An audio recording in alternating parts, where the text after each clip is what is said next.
My name is Martha Bennett. I'm 68 years old, and 2 weeks after I buried my only son, I was sleeping in the back seat of my car with nothing but a trash bag of clothes, a crushed heart, and the words of my daughter-in-law echoing in my ears. Don't be dramatic. Pack your bags and learn to survive. What she didn't know, what not a soul on this earth could have guessed, was that my son had left behind a secret, one that would surface just when I was at my lowest, and when it did, it would turn everything upside down, not just for me, but for the woman who thought she'd erased me from her life forever. I didn't cry at the funeral, not because it didn't hurt, oh, it did, but because somewhere deep inside, I knew the pain would only begin after the last flower wilted and the last car drove away. The worst part isn't losing someone you love.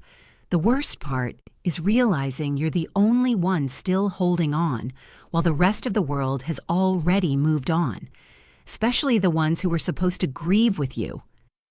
That day, I stood by my son's casket in a plain black coat with my hands folded so tightly I could feel my knuckles ache, and all I could think about was the last thing he ever said to me. He told me he loved me, that he missed my cooking, and that he'd stop by next week to fix the leak under my sink. He never got the chance. He was the kind of boy who made you forget how hard life had been. Jacob was my miracle, born after years of silence, when I'd already made peace with the idea that I'd never be a mother. His father, Harold, wasn't much of a partner. He came and went when he pleased, and finally one day he just didn't come back at all. So it was just me and Jacob, a boy with honey-colored curls and eyes that saw right through to your heart. I worked night shifts at the bakery, cleaned houses on weekends, and sewed clothes for the neighbors in exchange for groceries. Everything I did, every penny I earned, every blister on my hands, it was all for Jacob, and he never made me feel like it wasn't enough. Even when the other kids had shiny new bikes or went on summer trips, Jacob would wrap his arms around me and whisper that he was the luckiest boy in the world because he had me. He was gentle but determined, smart without being smug. And when he brought her home, Cheryl, I tried, Lord knows I tried, to welcome her with open arms. She was beautiful, no doubt about that. The kind of woman who looked like she belonged in a magazine, not at my modest little dinner table. She wore silk even on Sundays, and always smelled like something expensive I couldn't name. Jacob was smitten, and I couldn't blame him. She was confident, ambitious, and quick with compliments when he was near. But when he wasn't looking, her eyes went cold, and her smile slipped like a mask that didn't fit right. After they married, everything changed. Calls became shorter, visits less frequent. She said the apartment was too far, the schedule too tight, his work too demanding. But I could feel it, that slow closing of the door, one quiet latch at a time. Jacob still loved me, I never doubted that, but she had him tangled in a life that didn't have space for a mother who wore thrift store sweaters and still used a flip phone. I swallowed it all, even when it stung. I told myself that's how it's supposed to be. Sons grow up, they build their own homes, their own lives. But a mother knows. And somewhere deep inside, I knew I was losing him. The last time I saw him alive, he hugged me a little longer than usual. He came by unexpectedly, brought me coffee, and fixed the cabinet door I'd been struggling with. He didn't say much, but his eyes, they lingered. Like he was trying to memorize the way I looked, standing in the kitchen, the smell of cinnamon from the muffins I always made when he came. When he left that day, I stood at the window watching him walk down the path like I always did. Only this time, he turned back and waved. I didn't know it then, but that would be the last time I saw my son alive. 3 days later, my phone rang. Cheryl's voice was tight, clipped, as if she was ordering a pizza and not delivering the worst news of my life. She said there'd been an accident. She didn't cry, didn't even pause to ask if I was sitting down. I remember the phone slipping from my hand, the cold linoleum floor pressing against my knees as I sank down, the silence in the house so loud it made my ears ring. He was gone. Just like that. No warnings. No time to prepare. Just a sudden, brutal silence where his voice used to be. The funeral was a blur. People I barely knew offering hollow condolences, hugging me like I was made of glass. Cheryl wore black, cried delicately into a lace handkerchief, and made sure everyone saw her grief. She never once looked me in the eye, and when it was over, when the last flower had been laid and the sun began to set on the most unbearable day of my life, she turned to me with that same cold gleam in her eye and said the words that knocked the last bit of breath from my lungs. "Don't be dramatic. Pack your bags and learn to survive." She said the guest room was needed for future plans and that I'd overstayed my welcome. And just like that, I was out. No suitcase, no goodbye, just a garbage bag with a few clothes and my old sedan, the one Jacob helped me buy when it was already 10 years old. I drove with no destination, no plan, just the ache of loss sitting heavy on my chest like wet cement. For 2 weeks, I lived in that car. I parked near a lake where no one bothered me, curled up in the back seat with my coat for a blanket, and tried not to cry so hard that it woke the birds. I lived off crackers and peanut butter, drank water from gas station sinks, and kept Jacob's photo tucked in the glove box like a relic from a life that had slipped through my fingers. But then, on the 14th morning, just as the sun broke through the fog and my stomach twisted in hunger I didn't have the strength to fix, my phone buzzed. The screen lit up with a number I didn't know, and when I answered, a calm voice on the other end said words that didn't make sense at first, like they belonged to someone else's life. "Mrs. Bennett, I'm your son's attorney. I believe we need to meet. Your son left something behind, something important." And just like that, everything changed. I didn't even ask the lawyer what it was that Jacob had left me. I simply agreed to meet him because I had nowhere else to be and nothing left to lose. And in that moment, just hearing my son's name spoken kindly by someone who seemed to know him felt like enough to make me feel human again, even if only for a little while. I drove 2 towns over, through the morning fog, my hands trembling on the wheel, my stomach hollow and fluttering, not with excitement, but with the strange, aching hope that maybe, just maybe, my boy had thought of me in his final days, and that thought alone was enough to stir something in me that had felt frozen since the day they lowered him into the ground.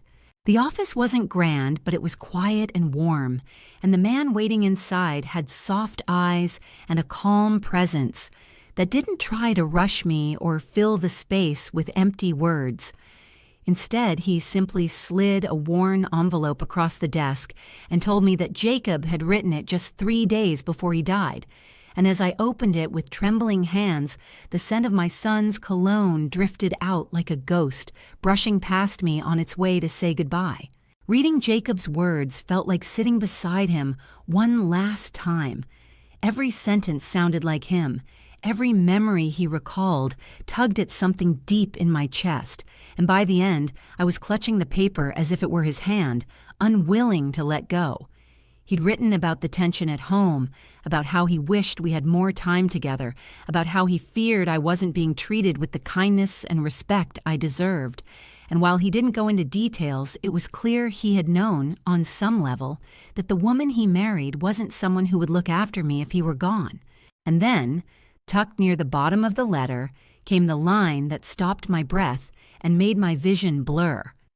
He told me he had quietly moved a portion of his investments into a private trust in my name, one I wouldn't know about unless something happened to him, and that if I was reading this, he hoped the funds would help me live the kind of life he always believed I deserved, one filled with dignity, freedom, and a warm place to rest each night, because I had given him everything and never asked for anything in return. It wasn't until the lawyer began speaking again that I realized I had been gripping the paper so tightly my knuckles had turned white. And when he explained that the account contained a balance of just over $8 million, $8 million, a number so far from my reality that it didn't even feel real, I sat there, frozen, as if I were watching someone else's life unfold. I didn't laugh, didn't cry, didn't speak. I simply nodded slowly, my heart pounding in my ears, and tried to absorb the magnitude of what my son had done for me in silence. I left the office that day with a manila folder pressed tightly to my chest, walked back to my car that still smelled faintly of desperation and old upholstery, and sat behind the wheel for nearly an hour, staring out at the street, wondering what a woman like me, a mother, a widow, a woman who had slept in a parking lot just days ago, was supposed to do with $8 million and a heart that still hadn't healed from being shattered. I didn't spend a single penny that first week. I couldn't. Something inside me needed time to sit with the knowledge that I wasn't broken, not completely, and that my son had seen through the noise, the manipulation, the false smiles, and left me something no one else could ever touch. Cheryl didn't know, of course. She probably imagined I was still parked by the lake in that old sedan, shivering in the dark, wondering where my next sandwich would come from, and the thought of her confidently walking through the house Jacob once shared with me, sleeping in his bed, pouring wine in my old kitchen, maybe even smirking to herself, thinking she'd finally gotten rid of the dead weight. Well, that thought didn't make me angry so much as it made me patient, because now I knew something she didn't, and knowing something someone like Cheryl doesn't know is a very quiet kind of power, the kind that doesn't rush or shout, the kind that waits. Instead of rushing into anything, I used the next 2 weeks to breathe, to find a small furnished apartment with a washer and dryer and a mattress that didn't sag in the middle. And for the first time in years, I cooked a warm meal just for myself and ate it slowly, with the window open and the breeze drifting through. I went to the grocery store without counting every dollar, bought a new pair of soft shoes that didn't pinch, and stood for 20 minutes in front of a display of tea just because I could. I didn't post pictures online or tell anyone what had happened. I didn't need applause or envy. I just needed quiet and peace and time to remember who I had been before life had bent me into someone small and invisible. But it wasn't long before I started hearing things. A woman I used to know from church called to offer her condolences and happened to mention that Cheryl had been on the news, giving an interview about her loss, her strength, her bravery, and how she was starting a foundation in Jacob's name to help families in need. Families like hers, she said, single mothers struggling to rebuild their lives after tragedy. I don't know what hurt more, that she could lie so easily in front of a camera, or that she dared to use my son's name for something so performative, when I knew she had kicked his mother out onto the street with nothing but a bag of clothes and a heart full of grief. Still, I didn't react. I didn't correct anyone. I simply kept my head down and lived quietly, each day finding a little more of myself in the stillness. But I did visit Jacob's grave one morning just before sunrise, and I brought the muffins he used to love, the cinnamon ones with the sugar-crusted tops, and I sat there for a long time, telling him about the tea I'd bought, the way the apartment windows let in the light, and how I was trying my best to find joy in small things again. And before I left, I made him a promise, not of revenge, not of war, but of justice, of truth, of not letting his memory be twisted by someone who had never truly loved him the way I had. And somewhere in the silence, I felt it, the smallest flicker of warmth, like a nod from the sky. What I didn't know then was that Cheryl had already begun setting her next plan in motion, and that she was about to learn that some things, some people, can't be erased just because they're inconvenient. And as for me, well, I was just getting started. I didn't sleep that night. Not because I was upset, but because my mind wouldn't rest, circling around the reality that I now carried something more powerful than anger or grief. I carried knowledge, and behind that knowledge was the quiet force of a son's final gift to his mother, a gift not meant for public spectacle or revenge, but one that allowed me to stand back up on my own feet, not just with dignity, but with purpose. I sat at the little round kitchen table in my new apartment, the one by the window with a view of a maple tree just beginning to turn gold. And I read Jacob's letter again and again, tracing the curve of his handwriting with my finger as if touching the paper might bring his voice back just for a second. And the more I read, the more I felt a strange sense of calm settle into my bones. Not because I had money, but because I had clarity, a roadmap written by my son's heart. And in that clarity, I could finally see what needed to be done. I didn't rush to spend anything. Instead, I met with the lawyer again, this time with questions, with curiosity, with the quiet poise of a woman who wasn't going to be pushed around anymore.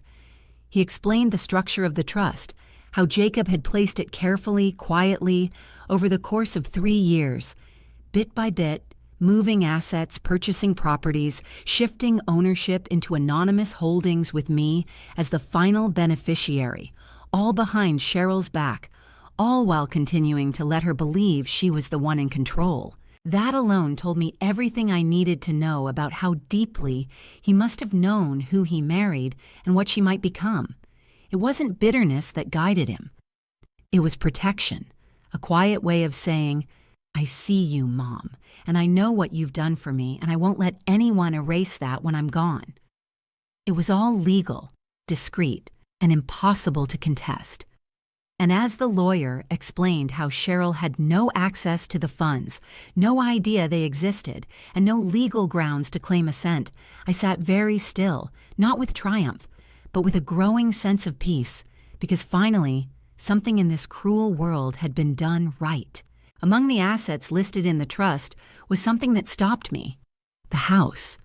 The very house Cheryl had forced me to leave, the one I'd helped paint, decorate, fill with little gifts and photographs over the years. Jacob had quietly transferred partial ownership into a legal holding under both our names, a detail buried in the fine print of a property trust that Cheryl had clearly never read, assuming everything was hers by marriage. The lawyer told me the deed had been filed 6 months before the accident, signed and witnessed properly, and that as of that moment, the house couldn't be sold or mortgaged without my consent. That knowledge landed like a stone, dropping into a still lake. Quiet but deep, sending ripples out in every direction. Cheryl, thinking she had finally secured her kingdom, was about to discover that the keys to the castle were still very much in my hands. But I didn't go knocking on her door. I didn't march up with paperwork or call her screaming. I simply waited.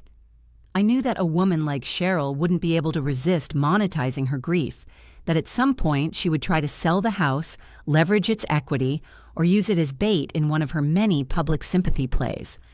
And when she did, when she finally reached that moment where she thought the house was hers to command, I would be there, not with fists, but with facts. In the meantime, I began building a life not just for myself, but for something bigger, something that felt more meaningful than just sitting on a pile of money and watching her crumble. I remembered a woman I met during those car sleeping days, a woman named Diane, who had handed me half of her sandwich without hesitation and told me that the worst kind of hunger wasn't in your belly. It was in your soul, when the world made you feel like you didn't matter anymore. I tracked her down, found her living in a temporary shelter on the edge of town, and offered her not charity, but a chance.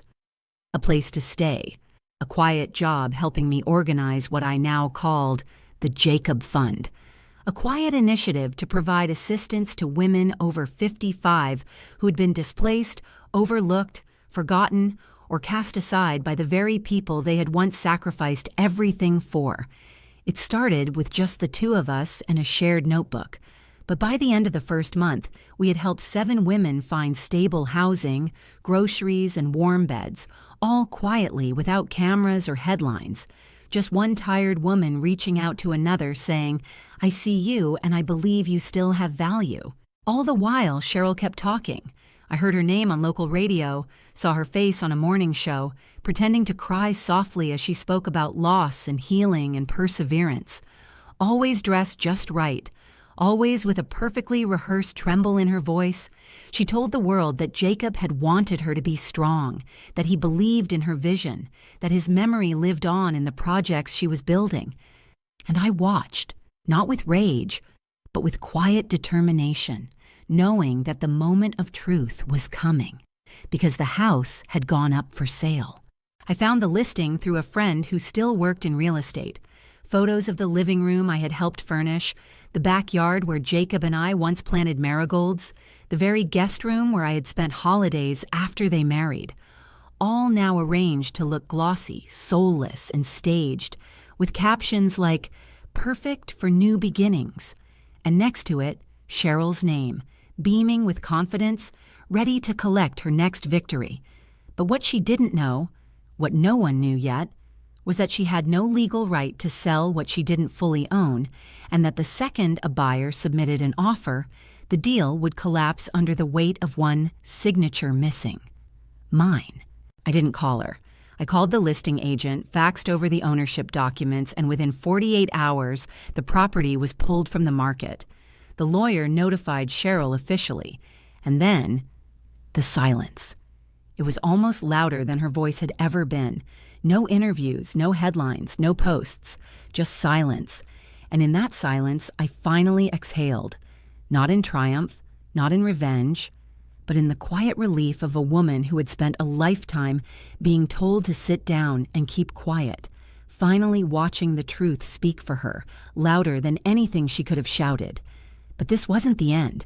Cheryl wasn't someone who would disappear so easily, and I wasn't someone who would return to the shadows now that I had found my voice. We were both preparing for what came next, whether we knew it or not. I hadn't expected peace to be such a fragile thing. It came in waves, soft at first, then slipping back just when I thought I could hold on to it, like the way a breeze can soothe your skin 1 second and then vanish before you've even had the chance to exhale. After the failed sale of the house, Cheryl vanished from public view for a while, and I had hoped, perhaps foolishly, that she would take the silence as a chance to reflect, to accept the boundaries that now existed between us. But instead, it became clear that the silence wasn't surrender. It was preparation, and when she returned, she did it the way she always had, polished, rehearsed, and with something to prove. I started receiving carefully worded letters from her attorney, thinly veiled demands masked as invitations to negotiate terms, each one more desperate than the last, until it became painfully obvious that she was struggling not just emotionally, but financially. The lifestyle she had grown so accustomed to, the one she built on Jacob's image, was starting to crumble at the edges now that she couldn't freely access what she assumed was hers. Still, I didn't respond. I let the silence do what words never could. But silence, as it turns out, can be both a weapon and a mirror. One morning, just as I was leaving the local shelter where we had helped a woman named Gloria move into her first apartment in years, I spotted Cheryl standing near the parking lot, her arms crossed, her eyes scanning the sidewalk like a hawk waiting for something weak to land nearby.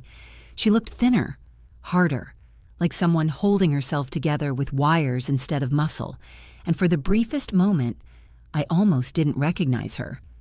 Not because her appearance had changed, but because I had changed. I walked past her without slowing, keys in hand, heart steady, until she stepped forward and called out my name, her voice tight and high, and I stopped not because I owed her a word, but because part of me needed to see what remained of the woman who had once tossed me out into the cold. She didn't ask how I was, didn't soften her face, didn't offer anything resembling apology. Instead, she accused, demanded, twisted every truth until the words barely resembled reality. And while I stood there, listening to her spiral, I felt something shift in me. Something that should have been rage or bitterness, but instead felt like sorrow, like watching someone drown in a sea they poured themselves.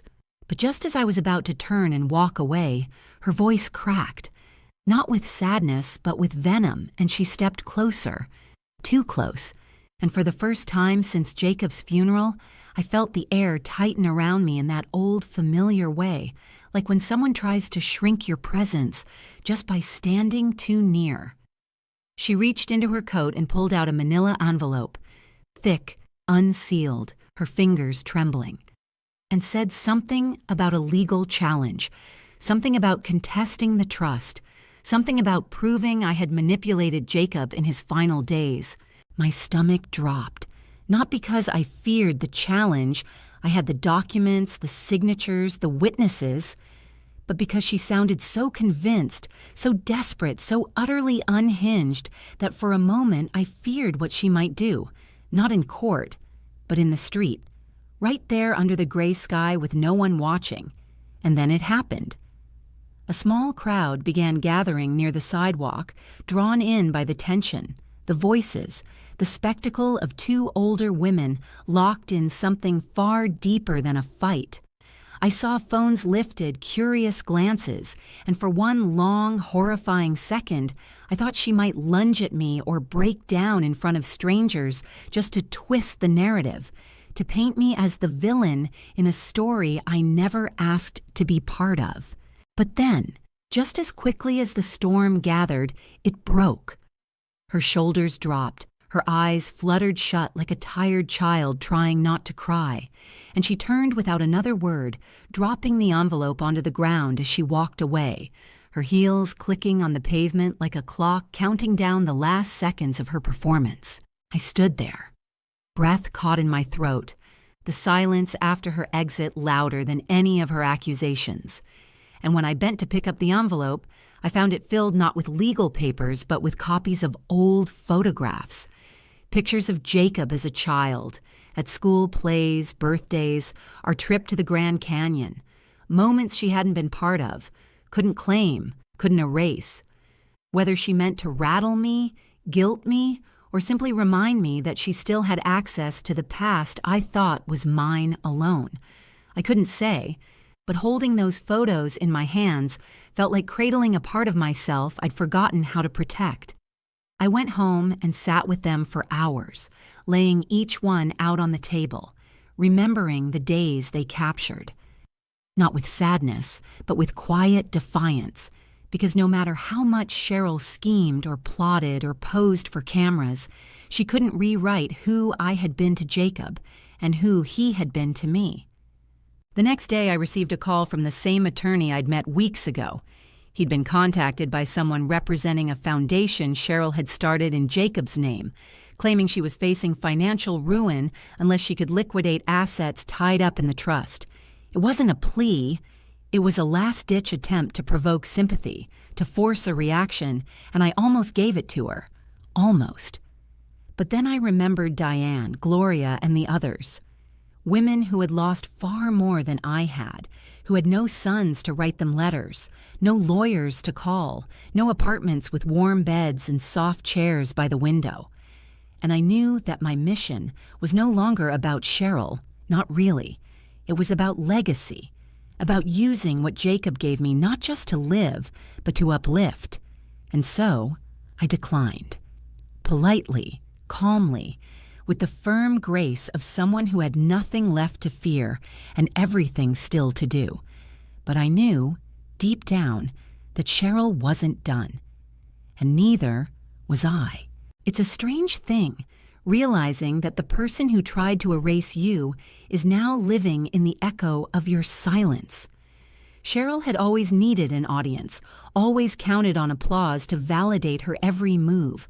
But now, with the house off the market, the trust inaccessible, and the legal doors quietly closed in front of her, the world she had carefully crafted began to feel thinner, more transparent, as if one strong gust of truth might blow the whole thing away. I didn't celebrate, didn't gloat, didn't even smile. There was no satisfaction in watching someone unravel, only a steady, grounded awareness that justice, when it finally arrives, rarely comes loud or fast, but slow and quiet like the sunrise slipping through drawn curtains. I kept building the Jacob Fund, one name, one story at a time, And while Cheryl faded from the screens and slipped out of the news cycles, I found myself standing on stages I never imagined, shaking hands I never thought would reach for mine, speaking softly into microphones about dignity and resilience and what it means to still matter when the world decides you don't. It started with a local paper. A young journalist had come to one of our fundraising brunches after hearing that we'd helped a retired nurse find a new home and cover her medical bills. And by the time we finished talking over lukewarm coffee and scrambled eggs, she looked at me with that quiet recognition I'd only seen in Jacob's eyes, the kind that says, "I get it, and I want others to get it too." The article was honest, unpolished, and powerful. It didn't glorify me or paint me as a hero, but it told the truth about how I had lost everything and still found a way to give. The story caught attention, first locally, then more broadly, and within weeks I was receiving letters from women across the country. Some handwritten, some typed, some barely legible through the smudges of tear-streaked ink, all of them echoing the same thing. They had been pushed aside, forgotten, stepped over, and now, finally, they felt seen. And still, I said nothing about Cheryl.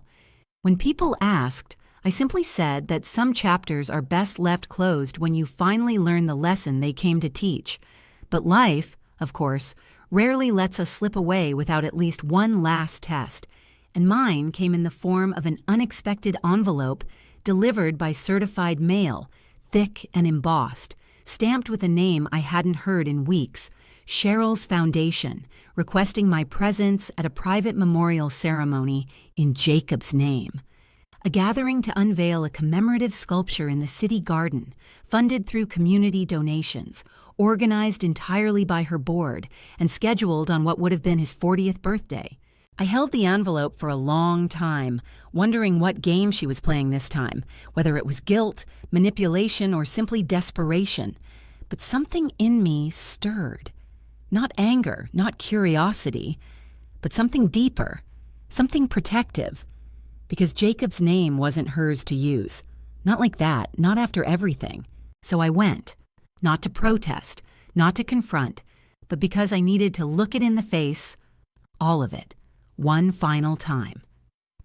The event was polished, carefully arranged, with floral displays, soft music, and chairs arranged in neat semicircles, the kind of scene Cheryl excelled at staging.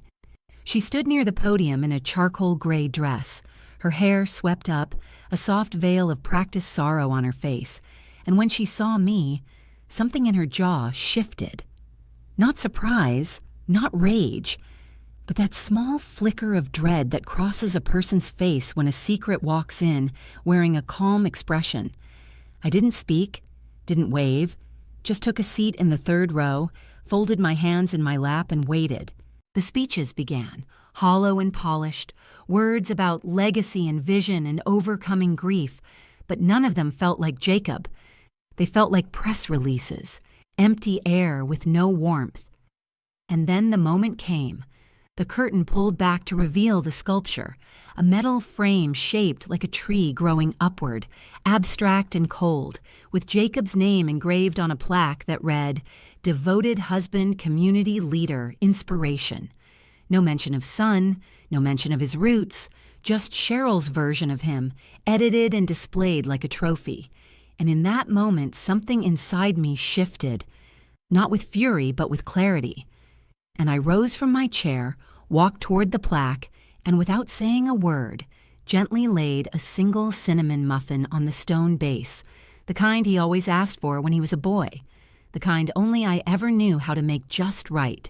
The silence that followed wasn't awkward. It was sacred. No one spoke, no one moved, and Cheryl stood frozen at the podium, her hands gripping the sides, her lips slightly parted as if she wanted to scream or weep or run, but couldn't decide which. I didn't look at her. I didn't need to. I simply walked back to my seat, sat down, and let the truth settle in the air like dust in sunlight. Because no matter what story she tried to write, the people watching saw something real that day. Not in the statue, but in the quiet offering of a mother who had never stopped loving her son. By the end of the ceremony, a woman approached me, older, quiet, with a cane and a tremble in her voice, and she told me that her own daughter hadn't spoken to her in years, that she thought she had no one left in the world who remembered who she used to be, and that seeing me there gave her a strange kind of hope she hadn't felt in a long time. And in that moment, I realized something I hadn't been ready to admit before. I wasn't just surviving anymore. I was becoming someone I could be proud of, not in spite of the heartbreak, but because of it. But Cheryl wasn't finished. Not yet. And the final chapter, the one she didn't see coming, was already beginning to write itself. In the days after the ceremony, I felt something settle inside me. Not peace exactly, but a kind of quiet readiness, like the air before a storm that no longer scares you because you finally understand how to stand in it without being blown away. I kept busy. The fund was growing faster than I ever imagined. Women from across the country began writing not only for help, but to offer their time, their stories, their hands to lift others like them. And I found myself surrounded by a kind of sisterhood I never thought I'd live long enough to experience. But somewhere in the background of all that goodness, I could feel Cheryl moving again, like a shadow that lingers in a corner you forgot to sweep. And when the call finally came from the lawyer's office, asking me to come in, urgently, this time, I knew, without needing to ask, that her final move had arrived. The room was different this time, heavier, more formal, and the look on the attorney's face wasn't anxious but cautious, like someone about to deliver news that might not sit right, no matter how softly it was said. He handed me a file, thick and crisp, and as I opened it, I found page after page of financial documents, donation records, wire transfers, and internal memos, all connected to Cheryl's so-called foundation, the one bearing Jacob's name. What started as image building had turned into something darker. The donations weren't just being mishandled, they were being redirected, laundered, funneled into side businesses in Cheryl's name, including one under an alias, where she was quietly buying up small properties to flip and resell under the guise of charity projects. The sculpture, the ceremony, the speeches, all of it had been funded with money raised from the pain of others, and the paper trail was so detailed, so undeniable, that it was already in the hands of state investigators by the time I finished reading. I didn't feel anger, not right away, just a cold, slow realization that this wasn't about me anymore. Cheryl had been using Jacob's memory not just to feed her vanity, but to build an empire on grief, and now it was crumbling because one by one, the people she had fooled were seeing her for what she was. I agreed to testify, not for vengeance, but to put an end to it, once and for all. And when the subpoenas arrived and Cheryl was forced to appear in court, she walked in with the same glossy hair and practiced frown, but the room no longer leaned toward her with sympathy. It leaned away, cautious, quiet, unwilling to be fooled again. The first twist, the one no one expected, came when a woman stood up in the gallery, someone I didn't know, and handed over a letter. She had been Cheryl's assistant for 4 years, and she had kept records, emails, even voice memos, all of which painted a picture far worse than I imagined. The room shifted. Cheryl's expression didn't break, not yet, but the cracks were beginning to show, and for the first time since Jacob died, I saw something I hadn't believed I would ever see again: accountability. But life, as it often does, had one more twist prepared, one that nearly knocked the air from my lungs, because just 3 days after the hearing, I received another letter, this one handwritten and unsigned. But I recognized the handwriting immediately. It was from Cheryl's mother. She had never reached out before, never involved herself, but in the letter, she told me that Cheryl had been raised in a house without love, without security, where appearances mattered more than truth, and that everything she became trying to protect herself from that hollow, icy upbringing. She wasn't defending Cheryl. Not really. But she said something that stuck with me. That some women learn early that control is the only way to survive, even if it means hurting the people who could have loved them. And for the first time, I let myself feel something besides hatred. Not forgiveness, but something close to understanding. Cheryl was sentenced, not to prison, not right away, but to community restitution, heavy fines, and a public lifetime ban from charitable management. Her name was removed from the foundation, her assets frozen, her reputation quietly shattered without a single scream. She moved out of the house Jacob and I once filled with laughter, and it passed fully into my hands, where I chose to turn it into a transitional home for women like Diane, Gloria, and the dozens more who now had beds, kitchens, warmth, and the knowledge that they hadn't been forgotten. As for me, I didn't keep much. I donated most of the trust to the fund, keeping only enough for a quiet life, a porch with a view, and a drawer filled with cinnamon sticks and old photographs. I still speak at the shelters, still answer letters from women across the country, and once a month, I return to the lake where I once slept in the back seat of my car and sit by the water just as the sun rises, remembering what it felt like to be invisible, and how far I've come from that place. Sometimes people ask me if I ever think of Cheryl. I do, but not with bitterness anymore. I think of her as a lesson, a warning, and a reminder that no matter how someone tries to rewrite your story, the truth in time will always rise. And now I'd like to ask you something. Yes, you, listening to my story, have you ever trusted someone so deeply only to have them betray you in a way you never saw coming? And if so, what did you do next? What would you do if you had one chance to write the ending your way?